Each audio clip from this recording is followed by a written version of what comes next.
KegW.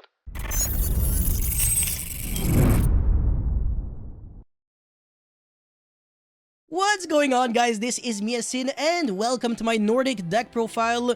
This is crazy, man. I can't believe I managed to turn such a shitty deck, Nordic, no offense to Viking fans and stuff like that, into something that actually doesn't suck that much anymore. Yes, I'm really proud of myself. So this magnificence almost looks like based, but not really, because I'm not really playing a lot of unfair cards. I'm trying to be nice, you know, even though I'm trying to win and I'm trying to make this deck less shitty, I'm still, you know, making it as serious and logical as possible. So playing 3 Ash, 3 Ogre, 3 Veiler, you know, because I don't want to scoop going second. And I'm playing the Brave Token Engine because if your deck can afford to play it because you don't conflict with your normal summon, you should play it, otherwise you're not trying to win. And I have some other cards that can justify as well. But before this video starts, make sure you like and subscribe. Check me out on Twitch and Instagram, and let's try to get this video to 500 likes. That would mean that I would be live streaming this deck very soon. And now let's get right into it. So 1 Griffin Rider with 3 Aquamancer, 3 Rite of Artemisia, the Journey of Destiny, and the Eclipse Spell. So that's always the package that you're trying to play when you're splashing the Brave Token Engine in a deck. You don't really want to play more, but sometimes 2 Griffin Rider and 2 Journey of Destiny can make sense. Now I'm playing Fairy Tale Snow because it's very easy in this deck to make Shooting Riser Dragon, and sometimes you have a lot of shitty cards that do absolutely nothing in your graveyard, so you might as well just banish them and make Snow just as another form of interruption. But to be fair, do you really need Snow that much? No, but I don't know, I really wanted to. Like Bernard, I really need to do something with his Shooting Riser Dragon. And now 3 Elvis. Okay, now this card actually does something for once. So if this card, only this card, is banished by the effect of a Nordic Link monster, you can send to the grave 1 Nordic monster you control, again with a level, and 2 Nordic monsters from your deck, so 3 in total, whose total level is 10. You basically almost synchro summon one of your Aesir monsters, so Odin, Thor, and Loki. Shoutouts to the Avengers. And you're going to be making this monster, and you don't really have to neg that much by banishing 3 cards. So it also has a graveyard effect where when they die, you get to summon back another, but not the most relevant thing. But again, the fact that you can afford to only banish this card and summon your synchro monster and still search your Nordic relic card is definitely appreciated. But yeah, 3 Ivaldi, this is one of the best cards. It's the card that searches your Svalin, and that's the reason why this card is so ridiculously powerful. You absolutely have to play it a 3. Same thing with the Alvis. These are probably the best ones, as well as Grillin Bursty. This one is also ridiculously good. It's a tuner monster that actually does something. So on the field, you can recycle back a Nordic monster from your grave to the hand once per turn, hard once per turn. So even if you have multiple copies, you can still recycle back 1 card. And upon normal or special summon, most likely only special summon, not really normal summon, because the effects on normal summon will probably always lose out to the drawback of Rite of Artemisia. You get to special summon 1 normal monster, 1 Nordic monster from your hand if you want to, but it's not really going to come up that often, but it could if you're trying to make like generic synchro plays. And that is why I'm trying to make this deck as toolboxy as possible, instead of just, you know, Odin, Thor, Loki, Turbo, because that would be like the shittiest way to play this deck. And 2, something of the Nordic Beast, that is a level 3 non-tuner, so you kind of, my voice crack, oh my god, you kind of need a level 3 non-tuner, because sometimes you want to do 4 plus 3 plus 3, so you can still make a level 10 synchro, instead of trying to go 4 plus 4 plus 2, which would be this card right here. So the levels do matter, but I think 1 copy might be enough, to be completely honest, so that really is up to you. But I just wanted to resolve the Link monster 3 times, and no, sorry, that is not true. What I mean to say is I want to resolve the Alvis and then the other Link monster 2 times in total, and that's the reason why I'm playing 3 with Needle Fiber as being able to summon the other Nordic monster, which is this one. Holy shit, this explanation sucked, but whatever, I think you get the point. But yeah, its effect is absolute dog shit, so don't even try to think about it. And then, like I said, 3 Ash, 3 Ogre, 3 Veiler. We want to play the Tuner hand traps because you can make Needle Fiber using them, and then summon your Golden Bursty.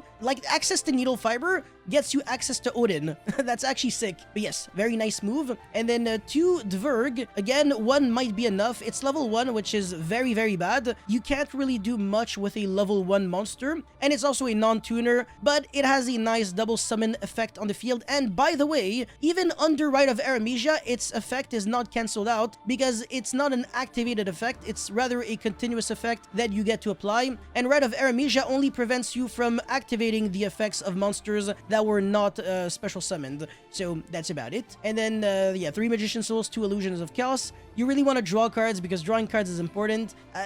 Do I really have to explain basic things like that? My god, am I talking to like kindergarten students? No, of course not. I'd call by the grave, maybe actually Yu-Gi-Oh players. We never know. Okay, look, I'm going to continue with the deck profile. Call by the grave, the rest is obvious, blah blah blah. So that's it for the main deck, 40 cards. Oh, he's trying to play 40, you know what I'm saying? And for the extra deck, I'm playing Odin, Thor, Loki, Baroness, Burl Savage. Never summoned this. Holy shit, how am I summoning this card? Whatever, I just wanted to play good cards, smile. Shooting Riser, Desert Locust, Herald of Arclight, Formula Synchron. I went into basically every single one of these cards except Savage and Shooting Riser in my combo video. So the Baroness is made with Desert Locust, which is a level 6 tuner that you can summon with Needle Fiber and that can quick sync on your opponent's turn. So not only does this make your opponent discard 1 card, unfortunately your opponent does choose, but also you just need a level 4 non-tuner such as the Brave token or a surplus Nordic monster on your field, and then just like that you can make an Omni-Negate in the form of Baroness, which is pretty good, and we take that any day of the week. And then the Shooting Riser Dragon is a card that can Foolish for Fairy Tail Snow when you make it on your own turn, and then the snow will be live on your opponent's turn. It doesn't come up that often. And the Herald of Arclight is pretty good at either searching your Magician Souls or just negating or being annoying and preventing your opponent from using Forbidden Droplet, because it has the most cancerous Macrocosmos annoying ass effect ever. 3 effects in 1. Yes, out of all the level 4 synchros, I think this one is like the most frustrating one, but I mean, yeah, Cupid Pitch is also very annoying. So yeah, that's it for the synchro monsters for the Xyz, Zeus and Baguska, because you play a few level 4 monsters. So sometimes it might come up because this can special summon itself when you control a Aesir or Nordic monster. So basically just 2 Ivaldi, or like Ivaldi plus this basically works. And then you can make Baguska an attack, it can be targeted or destroyed by card effects. And just like that, you can make a Zeus, but only 3 materials. And then you get you get Veilered and you cry. But it's not the end of the world. At least you're winning with style. You're playing freaking Nordic. Anyways, Needle Fiber, double Gulfig. You can actually play 3 if you just cut something stupid like Borrowed Savage. And finally, El Mirage.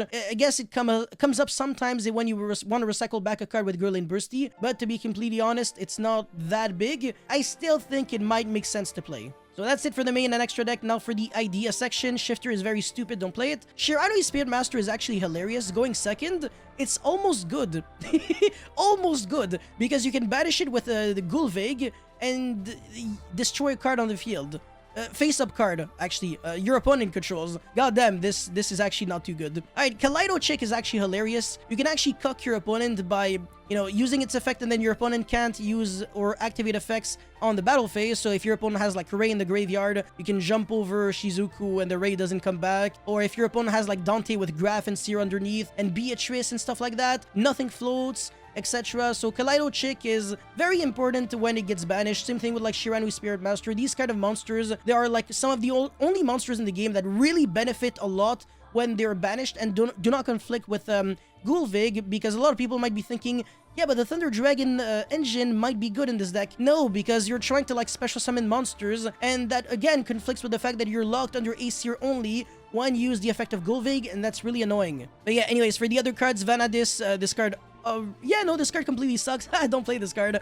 Rox Rose and Red Rose with Basil Rose Shoot. I actually could have played those cards if I really wanted this deck to almost look like base, but then people would be butthurt and they would say like, oh, this isn't a Nordic deck, this is a base deck. Yes, exactly, so that's why I'm not playing them, okay? Now you understand. What the heck? Why is this card here? The what? Sorry, this is the garbage one. This is the card that, again, almost doesn't suck. So it reads, banish 1 Aesir Nordic monster control, then target 1 card on the field, destroy it. Also during your second end phase, after activation, return the monster you banished to activate this card to the field in face-up attack position. Not too bad. It's one of the only good cards that you can search with Ivaldi. And when I say only good cards, what I'm trying to say is only cards that can literally resolve and do something, because the other ones are like actual garbage. There's no words to describe how trash the Nordic relic cards are. This deck really needs more support. But that's pretty much it for this deck profile. Let me know what you guys actually think of this in the comment section below. Don't forget to like and subscribe.